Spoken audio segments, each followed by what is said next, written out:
ദിവസങ്ങൾക്ക് മുൻപ് ചിറങ്ങര മംഗലശ്ശേരി പ്രദേശത്ത് കണ്ട അജ്ഞാത ജീവി പുലി തന്നെയാണെന്ന് കൊരട്ടി പഞ്ചായത്ത് അടിയന്തരമായി വിളിച്ചു ചേർത്ത യോഗത്തിൽ വനംവകുപ്പ് ഉദ്യോഗസ്ഥർ സൂചിപ്പിച്ചു. പുലിയെ അടിയന്തരമായി കെണിയിൽപ്പെടുത്തി പിടിക്കുവാൻ 4 ക്യാമറകളും കൂടും സ്ഥാപിക്കാൻ യോഗം തീരുമാനിച്ചു.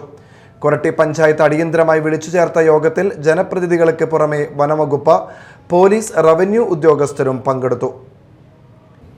ചിറങ്ങര, മംഗലശ്ശേരി, ചെറ്റാരിക്കൽ, കൊരട്ടി മേഖലകളിലെ ആരാധനാലയങ്ങളിൽ വെളുപ്പിനും രാത്രിയും നടക്കുന്ന പ്രാർത്ഥനകൾ പകൽ നേരത്തേക്ക് മാറ്റാൻ ബന്ധപ്പെട്ട അധികൃതർക്ക് നിർദ്ദേശം നൽകാനും പുലിയെ സംബന്ധിച്ച് വ്യാജവാർത്തകൾ പ്രചരിപ്പിക്കുന്നവർക്ക് പോലീസ് ആക്ട് പ്രകാരവും IT ആക്ട് അനുസരിച്ചും കേസെടുക്കാനും യോഗം തീരുമാനിച്ചു. ബന്ധപ്പെട്ട പ്രദേശങ്ങളിലെ ഒഴിഞ്ഞുകിടക്കുന്ന വീടുകളുടെ ലിസ്റ്റ് എടുക്കുവാനും സ്വകാര്യ ഭൂമിയിലെ അടിക്കാടുകൾ വെട്ടുവാൻ അടിയന്തരമായി നോട്ടീസ് നൽകാനും യോഗത്തിൽ തീരുമാനമായി. പൊതു ഇടങ്ങളിലെ കാടുകൾ പഞ്ചായത്ത് നേരിട്ട് നീക്കം ചെയ്യാനും യോഗത്തിൽ തീരുമാനിച്ചു.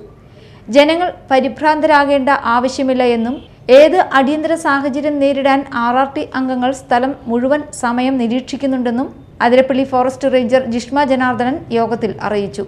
കൊരട്ടി പഞ്ചായത്ത് വൈസ് പ്രസിഡന്റ് ഷൈനി ഷാജി, വികസന standing committee chairman advocate KR Sumesh, Koratty sub inspector CP Shibu, വനംവകുപ്പ് ഉദ്യോഗസ്ഥരായ Albin Antony, KP Azeez, village officer in charge Sajeev P, panchayat secretary Sreelatha KA, panchayat അംഗങ്ങളായ വർഗീസ് പയ്യപ്പള്ളി, PS സുമേഷ്, ഗ്രേസീസ് കറിയ എന്നിവർ പ്രസംഗിച്ചു. Media time, Koratty.